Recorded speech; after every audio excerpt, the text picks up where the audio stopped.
How hard is it for everyone everywhere to come together and pray?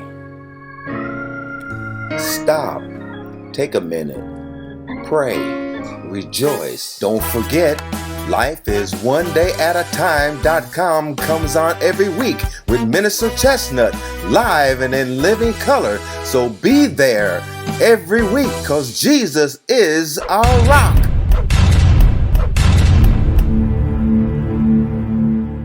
Welcome to lifeisonedayataTime.com.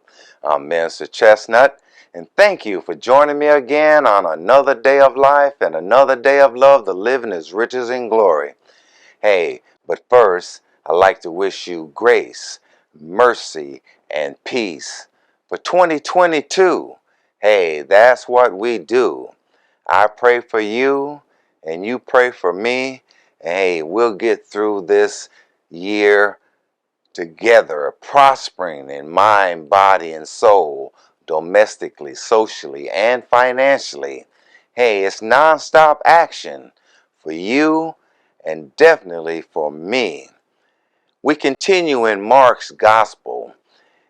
Jesus has told the disciples what was going to happen, but I think they're afraid to talk about it. Peter tried to rebuke him, but hey, we see that Satan was talking through Peter at that moment.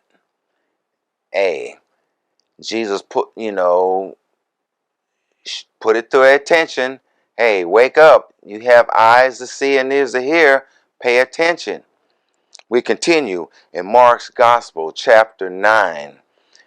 And he said unto them, Verily I say unto you, there be some of them that stand here shall not taste death till they have seen the kingdom of God come with power. Now, see, he's talking about the kingdom of God. They, especially Judas, he thought that he was going to take over the Roman Empire. That wasn't happening. Verse 2. And after 6 days, Jesus taketh with him Peter, James, and John, and leadeth them up into a high mountain apart by themselves. And he was transfigured before them. Now, when he was transfigured, he was given power. He was given so much power that the light was shining out him. Peter, James, and John had to put sunglasses on. If they had them back in them days. and he was transfigured before them, and his raiment became shining exceedingly as white as snow, as so no fuller upon the earth can white them. He was whiter than white. And there appeared unto them Elias with Moses, and they were talking with Jesus. And Peter answered and said unto Jesus, Master, it is good for us to be here, and let us make 3 tabernacles, one for thee, one for Moses, and one for Elias.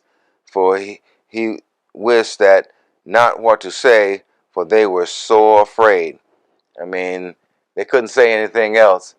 To see Moses and Elijah talking with Jesus was baffling enough. Verse 7, and there was a cloud that overshadowed them, and a voice came out of the cloud saying, This is my beloved Son, hear him. And suddenly, when they had looked around and about, they saw no man any more save Jesus only with themselves. And as they came down from the mountain, he charged them that they should tell no man what things they have seen till the Son of Man was risen from the dead. And they kept that saying with themselves, questioning one another, the rising from the dead, what the rising of the dead should mean. See, up until this point, when you died, hey, you wasn't coming back. They didn't know what he was talking about. But he told them, after 3 days, I will rise again. Verse 11. And they asked him, saying, Why saith the scribes that Elias must come first? And he answered and told them, Elias verily cometh first, restoreth all things, and how it is written of the Son of Man that he must suffer many things and be set at naught. But I say unto you that Elias is indeed come, and they have done unto him whatsoever they listed, as is written of him. And when he came unto his disciples, he saw a great multitude about them, and the scribes questioning with them. And straightway all the people, when they beheld him, were greatly amazed, and running to him, saluting him. And he asked the scribes, What questions you have with them? And one of the multitude answered and said, Master, I have brought unto thee my son, which had a dumb spirit, and whatsoever he taketh him, he teareth him, and he foameth and gnasheth and with his teeth, and penneth him away. And I spake to thy disciples that they should cast him out, and they could not. And he said unto them, O faithless generation, how long shall I be with you? How long shall I suffer you? Bring him unto me. Now you see, the disciples was having a problem casting this devil out of this young child. So finally, they brought him to Jesus, and Jesus, he's going to handle it. And when they brought him unto him, and he saw him, straightway the spirit tear him, and fell on the ground, and wallowed and foaming. And he asked his father, How long has it go since this came into him? And he said, Of a child. And ofttimes it had cast him into the fire, and into the waters, to destroy him. But if thou canst do anything, have compassion on us, and help us. And Jesus said unto him, If thou canst believe, all things are possible to him that believes. Now that was a statement right there. He told the Father, if you can believe, hey, all things are possible. And straightway the father of the child cried out and said with tears, Lord, I believe, help thou mine unbelief. Now, he had some doubts, but he has Jesus to help him with his unbelief. He said, I believe, but help me with my unbelief. Because you're always going to have somebody around you that's going to say something against what you believe in for. Believe me, it happens. Verse 25. And when Jesus saw the people come running together, he rebuked the foul spirit, saying to him, Thou dumping deaf spirit, I charge thee, come out of him, and enter no more into him. And the spirit cried out and rent him sore, and came out of him. And he was as one dead, insomuch that many said, He is dead. But Jesus took him by the hand, and lifted him up, and he arose. And when he was coming to the house, his disciple asked him privately, Why could not we cast him out? And Jesus said unto them, This kind cometh forth by nothing but by prayer and fasting. So you have some spirits that you have to pray and fast to get rid of them. Other spirits, hey, you can just command them in the name of Yeshua to leave, and they will leave. Verse 30. And then they departed thence and passed through Galilee, and he would not that any man should know it. But he taught his disciples, and said unto him, The Son of Man is delivered into the hands of men, and they shall kill him, and after that he is killed, he shall rise the third day. But they understood not that saying, and were afraid to ask him. Now this is the second time, almost the third time that he told them what was going to happen, but it's like going right over their head. Verse 33, and he came into Capernaum, and being in the house, he asked them, what was it that ye disputed among yourselves by the way? But they held a peace by the way they had disputed among themselves who should be the greatest. And he sat down and called the 12 and said unto them, if any man desires to be first, the same shall be last of all, and be servant of all. And he took a child and set him in the midst of them. And when he had taken him in his arms, he said unto them, whosoever shall receive one as of such children in my name receiveth me. And whosoever shall receive me receiveth not me, but him that sent me. Now, this is what you call assembly. You can put an idea on something, and that something becomes the idea. If it makes any sense to you, I might be off on left field at this time, but hey, let's continue in the Gospel of Mark.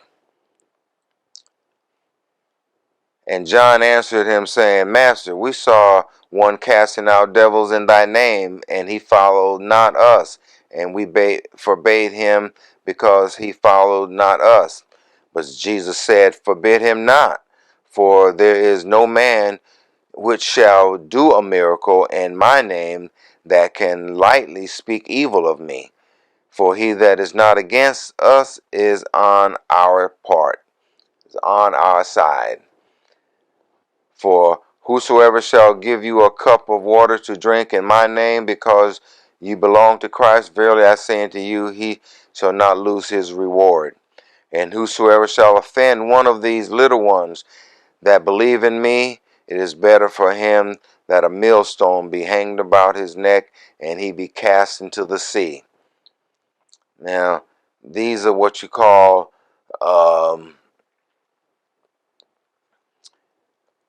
instructions, illustrations of life.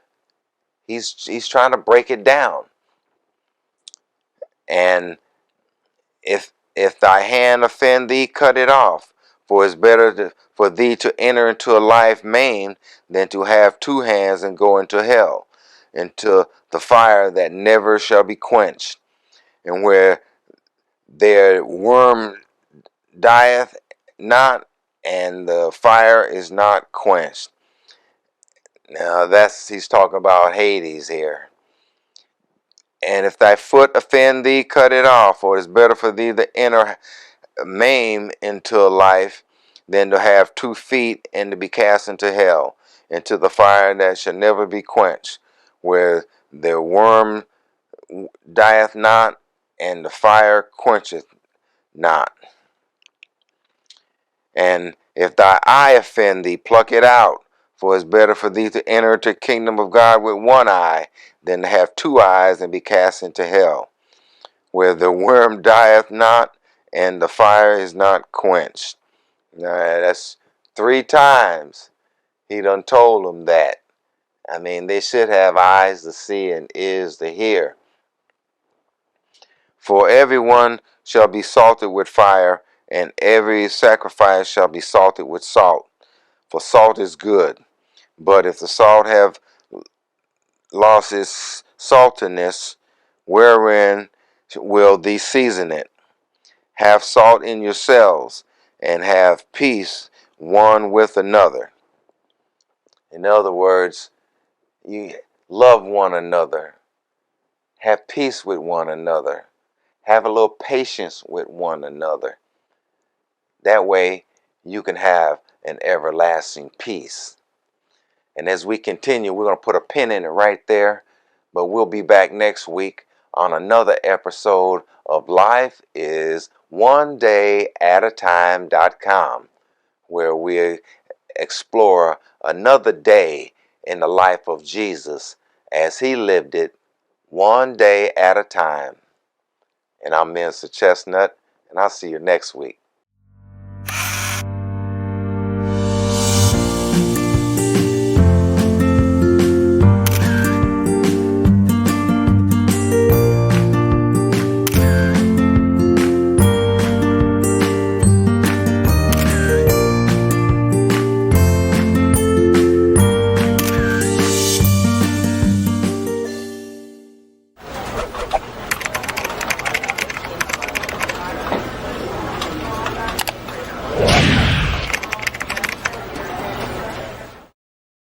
How hard is it for everyone everywhere to come together and pray? Stop, take a minute, pray, rejoice. Don't forget, Life is One Day at a Time.com comes on every week with Minister Chestnut, live and in living color. So be there every week, because Jesus is our rock.